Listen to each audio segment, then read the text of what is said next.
It's Sinara versus Quake, May versus Ben, Grill versus Rock? Yeah, that didn't end out too well for him. But the body count is definitely a hefty one in Clark Gregg's TV directorial debut. They asked him for years to direct an episode. He finally did. This one. The director of S.H.I.E.L.D. himself directs Marvel's Agents of S.H.I.E.L.D. Season 5, Episode 6. Fun and Games.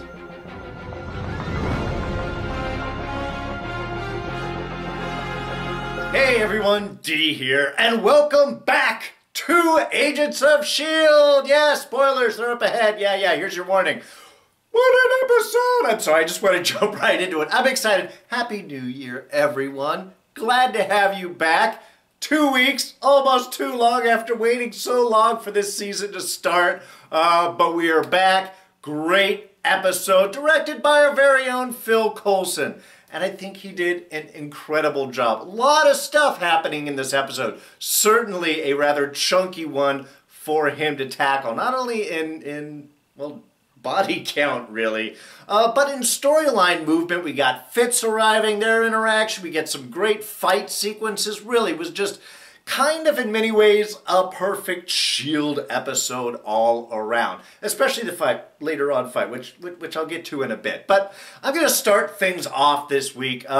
Let's start with the whole Flint storyline, which is really kind of the background story for this episode.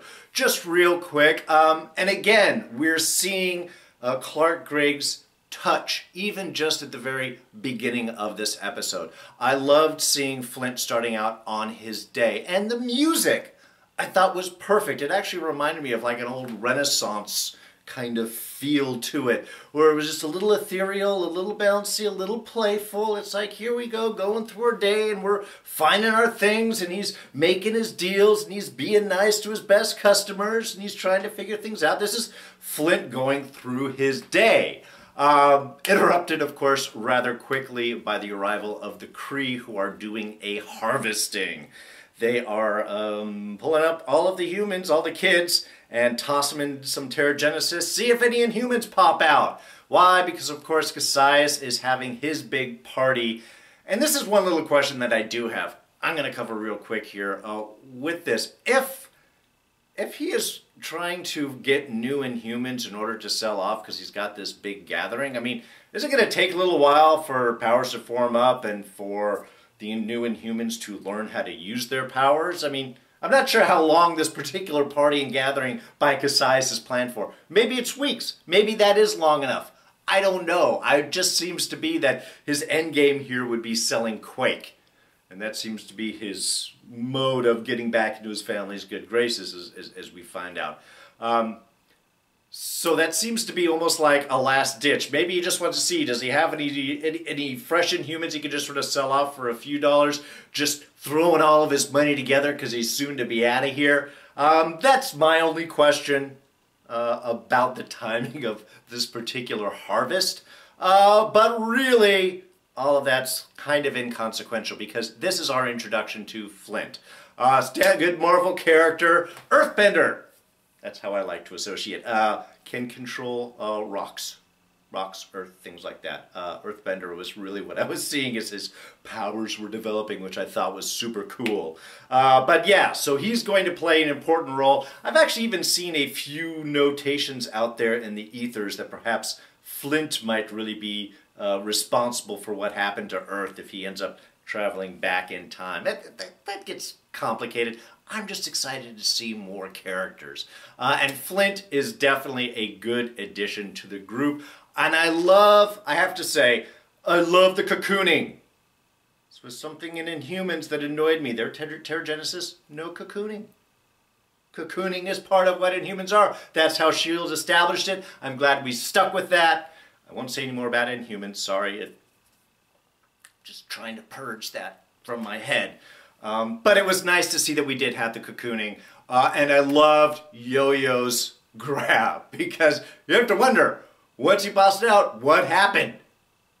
Did he turn into rock? He's certainly not invisible. and then that flash of Yo-Yo, it was perfect. It was a great moment right there. Certainly doesn't fool the Kree for too long, who quickly set out to try and track him down. And that's sort of where we get the little back and forth there. Then, of course, we've got Grill showing up. Damn it, Grill, causing problems. And then, of course, his capture of the team. I thought it was, again, and I thought that was kind of nicely done. I love him laughing at the prophecy, taking that moment. Oh, you've come from time, you mean the prophecy? It's perfect for Grill. But it was good time for him to end. Rough on Flint, you know, sometimes you discover your powers out of necessity. I loved Yo-Yo's story to him about how she found her powers and, you know, first little bit of discovery, and that was all kind of fun, which of course what Grill overheard and allowed him to sort of come in and capture everyone. God, that magnetic thing, you'd think that Mack would find some way to reverse that at this point. I guess not. Anyway, but overall, I thought that was greatly done. It's good to see Grill gone. I love the formation of the giant rock and just dropping it on it.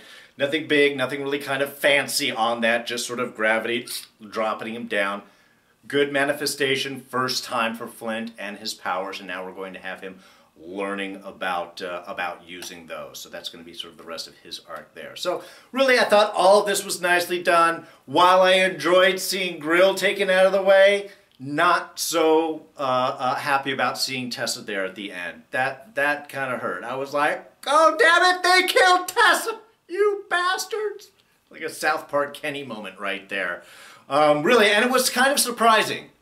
I think they snuck that in really well because it seemed like she was just doing her thing, talking to the Kree. Yeah, okay, no, this kid, I just like him because he brings me great stuff, but I'm trying to keep business interests, keeping that whole feel to it that seems like territory that Tess would be used to sort of negotiating.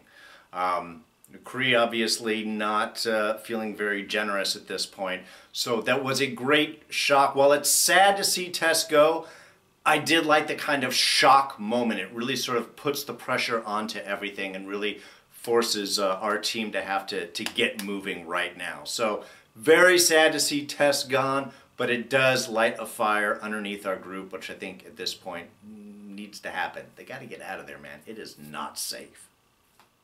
Alright, so of course the main focus of this episode is, well, let's be honest, it's Fitz getting back in with Jemma. That's really the main focus of this episode. And the whole, you know, Quake and escape thing and rescue and stuff. That was important too. But really, again, we've got Fitz reappearing, setting up some sort of rescue plan. Certainly seems to have a good plan, at least going into things. And I have to say straight off, Enoch is the best guide ever. He sets you up with an ID, gets you a lot of money, and can tell you all this scum and villainy gathered together in this gathering of mobsters, monsters, and mercenaries. And marauders, apparently. Bartoq the Marauder. That's a badass name right there for Fitz. Fitting the nice dark Fitz perfectly, I think. So yeah, I was loving Enoch's whole little introduction and showing Fitz around. But let's be honest. For pulling the heartstrings, that had to be that first meeting with Fitz and Jemma. I was waiting for it, and I love he comes up, he's behind her, he's like, just be cool. And he just opens himself up. It was so heartbreaking because we, of course, know that Jemma can't hear a damn thing that he is saying. And you can wonder what's going on in her mind as she's just sort of staring off into space and reflecting where she is and her friends and probably missing Fitz. I mean, it's funny. I am sure there was a lot of similar internal dialogue going on there with Elizabeth Henstridge there, with Jemma in that moment. And I thought it was beautifully done from her point of view, and especially from us as we're able to see both of their faces as they kind of had this first, you know, getting back together. But the fact that Fitz just opens up so much, and I love that, how he's sort of fighting the curse. You know what, I realized we crossed galaxies, we've crossed time, we survived the bottom of the ocean, no curse can stand against that. And then he proposes. will you marry me? You know, it was just, it was, honestly, yeah, it was. I'm a tough guy, sure. But that was really breaking my heart. I mean, again, just knowing how much he's opening up and how much that she just honestly can't hear a damn thing is completely just oblivious to what is going on. And then just as she starts to turn the meat, that's when Kasius shows up. So Jemma turns and sees Fitz for the first time with Kasius right there. And what is it that Fitz that she sees? It's like framework Fitz. Dark, mean, cruel, driven by pain Fitz. So, I mean, kind of a shock. Now you have to know that she's got to figure out he's here, got to be cool, must be playing around. I mean, Jemma's smart. She could pick up on this stuff, you know, really quick. But still, it's just such a shock from that moment to see that side of Fitz. And that's what he's got to put out there. I love how he got Kasius to turn off the thing. How is he supposed to serve people if your slaves can't hear your guest's demand? It was just... This is really what I was hoping to see, and I think it was played out so beautifully because it is a perfect summation of character that we ran in throughout this whole episode. Fitz using his experience in the framework to save his friends, using evil for good, your bad experience to turn something positive, and it worked perfectly. So Dark Fitz I loved. It was just, again, it was a perfect presentation of character. You could tell it was like, because of that time in the framework, he could exhibit those moments of darkness and yet still be internally repulsed by it. The whole meal situation, talking with the senator and the back and forth and how he was earning sort of Kasius's, I don't know, camaraderie with all of his darkness. I was able to piece apart. That was one thing I was kind of curious about. When he sort of broke down what was going on with how Kasius was treating all the humans and having them fight against each other. And, you know, part of me is like, this is Fitz figuring things out. And then I was also thinking, well, maybe Enoch kind of gave him a bit of a heads up with the rest of his introduction. And this was just sort of how he played with it. Either way, it didn't really matter. It worked perfectly in character for me. And it worked from a storytelling standpoint. So it was just marvelously done. Man, Ian DeCastecker, you are magnificent in whatever role you play. So our undercard fight of the night is, of course, May versus Ben. And let's be honest. He's telepathic. She has an injured leg. It's just not a fair fight. For Ben, because May's badass. I mean, under normal circumstances, sure. But she does have that injury. He is sort of a trained telepathic fighter. I thought it was a good fight overall. I thought it was nicely balanced out. Certainly showing Ben having the upper hand, as you would think would rightfully happen.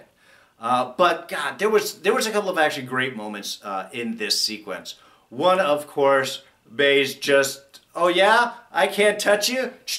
Wham! Didn't think, just did.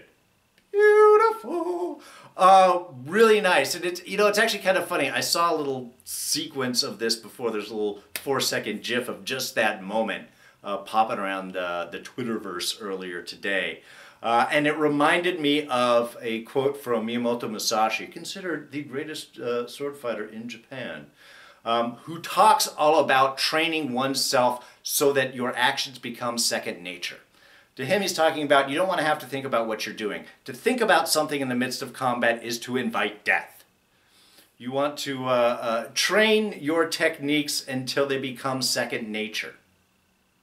Then once it becomes part of your body, then your mind doesn't have to be involved. It's just a way of approaching things, especially fight, to know that half the times you are reacting. Your body has to be able to act before your brain tries to figure things out. And that was kind of something I was hoping they're going to blow up a little bit more. I loved when May had that moment, so I was hoping the fight might have shifted a little bit more to her holding her own, to proving that in the midst of a fight, while that first attack or second one, he might be able to hear the thoughts. After that, the brain is doing catch-up to what the body is reacting and naturally moving. So I was hoping they were going to kind of dive into a little bit more. That would have been kind of exciting. But by the time they got to this moment, they'd already kind of been beaten a little bit. So not lasting that much more further.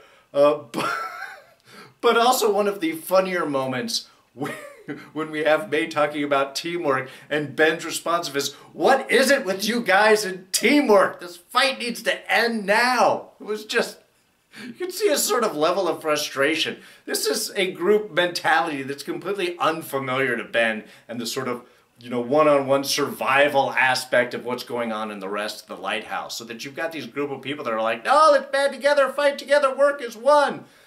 Really, it's got to be both endearing to him and frustrating. So I thought that was kind of cool.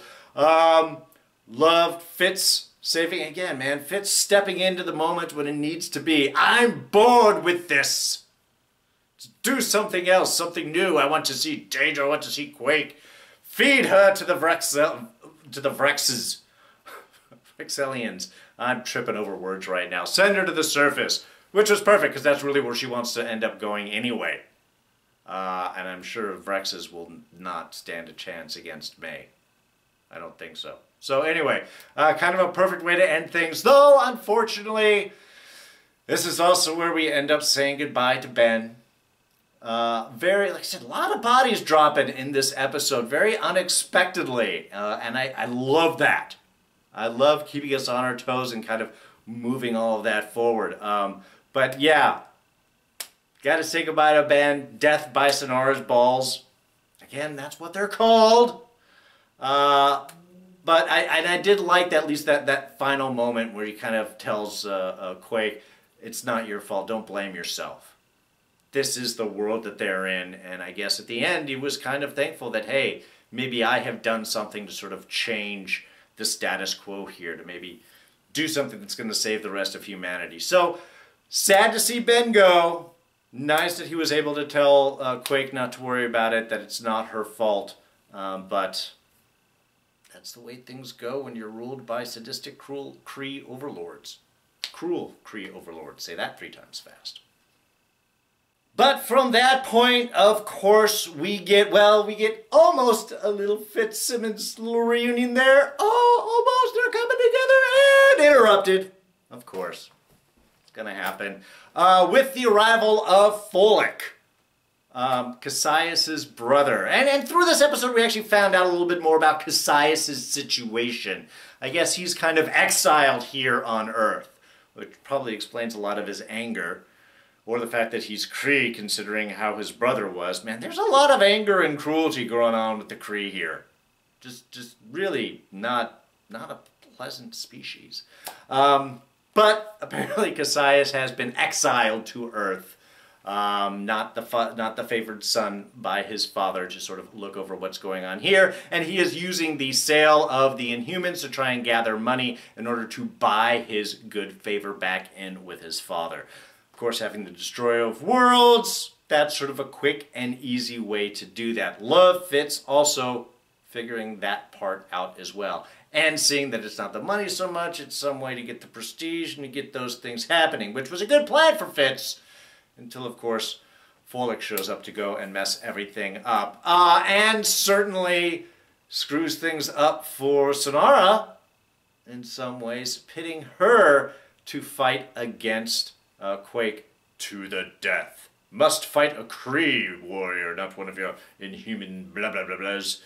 Anyway, so yeah, a little bit of love lost there, I think, between Kasius and Sinara. She's not happy with that, and he seems to have no problem at all tossing her to the wolves.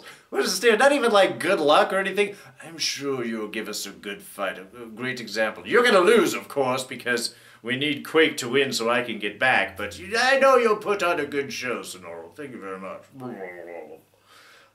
Yeah. Again, Kasius, he's a cruel, evil man. Kree, not a man. Kree. Anyway, so, but eventually that, of course, leads us to our, say it together, folks, Scene of the Week! Oh, yeah. Excellent Scene of the Week. This week, it's gotta be the fight. And not just because it was an awesome fight, which it was, and we had the escape, and we had everything else going on, but that's actually a reason why it is, because of everything that happened. This scene, this last 5 minutes here, is a quintessential Agents of S.H.I.E.L.D. It's like an Agents of S.H.I.E.L.D. episode in a moment. It captures everything that we love about the show. We have incredible action. We've got an excellent fight between Quake and Sinara. Wonderful. I love Quake just knocking her down, getting right into it. I was impressed she was willing to do a little bit more of the hand-to-hand against her than just, you know, powering her to death. But of course, you can't use it too much. It does damage. So that was cool. I love the balls going. I love Sinara actually shooting off first, not even waiting. She's like, I don't want to die. I'm just going to take out this destroyer of worlds. That was perfect. Coming down from up above was perfect. I love the balls going and Quake catching it and sending it back. That was kick-ass. And then, of course, even just the whole final little run up to it, when she's just, if Sinara, just charging at her, like that's a good idea in any way, shape, or form. And then just, bam, knocking her down. It was a great fight. Wonderful choreography, great character work all around. While that is all happening, we have Fitz and Simmons all looking for their moment to be able to go. And we got Simmons with her little knife. We got Fitz, who has an icer that Enoch handed to him, that little package, which was perfect. Got the icers, got the team together. They strike and... Okay, so we have the shield, which kind of throws things off at the beginning. So you have your initial conflict and trouble. Then you have the fight going on, and you have everything going up on top between Fitz and Simmons getting ready for their moment. When they go to take their moment, Quake finishes off Sinara, does that cool burst up to go up and shoot and take them out. Simmons slices Kasius's, I thought she went to the throat, but it was just the cheek there. We've got Fitz dropping people with the icer. We think for a moment we got a full success, and then of course Fitz pulls up with the remote control, turns off Quake's powers, she drops. So we have trouble, conflict and fight, team coming together, almost success, rebounded down, no, new conflict. But that doesn't last too long because of course Jemma's over the side. Fitz does the super cool jump and shoot, bam! Hits the shield controls, turns it on, and breaks them at the same time. They get down. We've got the Fitz and Simmons kiss reunion. She proposes back to him. And then, of course, it leaves with the whole comic moment of, you know that I actually proposed to you earlier when you couldn't see. Interrupted, shoots the last guard, continues to walk out. No, I really did. It was perfect. There was everything in that scene. It was a perfect summation, a perfect succinct, tiny little nugget of everything that is great about Agents of S.H.I.E.L.D. And I love that it was Clark Gregg that was able to deliver this whole package for it, because it was perfect. There were just beautiful shot moments. Again, we have Fitz dropping down in slow motion with the shot. We have Quake there holding the ball and throwing it back. I mean, just so many great visual moments and the quiet conversations between Fitz and Simmons. It was just awesome. And the kiss and the reunion. Oh, it was just a complete emotional satisfaction right there. All right, just a couple of small things. One, first off, Mack off in the center of great quips and lines. We have the discussion when Yo-Yo was talking to Flint about the other, that they've got another Inhuman, and he looks over at Mack, this guy, and Yo-Yo's like, nah, he's just cool. That was an awesome little line. Also, we had Mack's reference to when he discovers that they don't know what tacos are in the future. What the hell kind of future is this with no tacos? I gotta agree, man. Without tacos in the future, what is there to live for? Nothing. Tacos are awesome. Oh, and also, I was wondering, okay, the whole scene with the nasty snail bit, it seemed that Gaius there, our senator, was trying to mess with Fitz when he was sort of pushing. The reason being, I don't know, sort of felt that it might have been poisoned or not good, maybe have gotten him sick. But we did have, when he looks over at Jemma, Jemma does that little flash of the knife that she's been hiding. I got that as a warning for danger, which is why Fitz didn't eat it and just sort of picked it up and played with it. Ah, squishy things, I found them repulsive, like the mouse that are eating them. Again, Dark Fitz is awesome. But, you know, I caught that little flash of the knife, and I think there was some important communication going on. What was the full depth of it? Don't really care. It was just a cool moment. Alright, well, it was a cool reveal shot. Seriously, the four of them, Yo-Yo, Flint, Mack, and Coulson, all hiding right behind the door that the Kree looks in and closes behind. Again, you always got to look behind the door if you're checking inside a room. This is the reason why. But, like I said, it was a great reveal. Just really funny that all four of them, especially Big Ol' Mac, they just sort of squeezed in behind that door. I guess it was a big door. All right, and before I end, I just want to hit back on one note that I was talking about last week, the end of Rewind, about General Hale. I had a suspicion that she might have been a Skrull. So I was thinking about it a little bit more. I think it might be more likely an LMD. It would connect back to our story, Superior storyline. As everything comes back, would certainly be concerned why she would be concerned that Robin might sniff out that secret about LMDs, you know, being replacing people. So I'm thinking it might be more along those lines, really, because Skrulls are integral, or being used for Captain Marvel, and I don't think that Marvel would want Marvel Television to necessarily venture into that territory before they reveal it from the film. So just because there's Skrull MCU plans in the films, I'm going to lean maybe at this moment that Hale might be more of an LMD. But we'll keep an eye on things. Alright, well, I think that pretty much covers everything. Fabulous episode. Hats off to you, Clark Gregg, because I know you watch my reviews. Hopefully. Really just a fabulous episode. Great character work, a lot of action, a lot of movement. And we get our team reunited. At least that's what it looks like. We get the official reuniting next week. But you know that is only going to be a moment of calm, because Kasius, well, be not too happy about losing his Destroyer of Worlds, plus the little gift, slicey cheek from Jemma. And it looks like his bro, at least, Fullneck, is going to be maybe a little more supportive, or at least bloodthirsty enough to want to tear through the human population to get his Destroyer of Worlds back. So, a lot of action next week. Cannot wait for it. So, if you did enjoy this review, please go ahead and hit that like button. Thoughts, ideas, comments, throw those down in the section below. Let me know what you guys think about this episode. What was your favorite part? It was the last part, right? Scene of the week. And what do you think about Fitzsimmons finally getting together? Anyway, thoughts, ideas, comments, throw those down in the section below.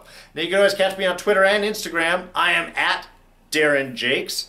Now, if you're not a subscriber, please join us. It's quick, it's easy. You gotta hit one button. You're going to catch not only the rest of Agents of S.H.I.E.L.D., but we've got Walking Dead coming back next month. And just dropped today, Legion Season 2 will be premiering in April. So a couple of months from now, April 2018. And Westworld still says spring 2018. But I'm going to guess probably around April 2. So lots of things coming up real quick. Don't miss any of those. You won't if you're a subscriber. Do that by clicking my face right here. And I'll go ahead and throw up our latest couple of reviews right here, and you can check those out. So, that's it for me. Thanks again for joining me here. I'm D, and I'm out of here. Catch you guys next time. Bye-bye.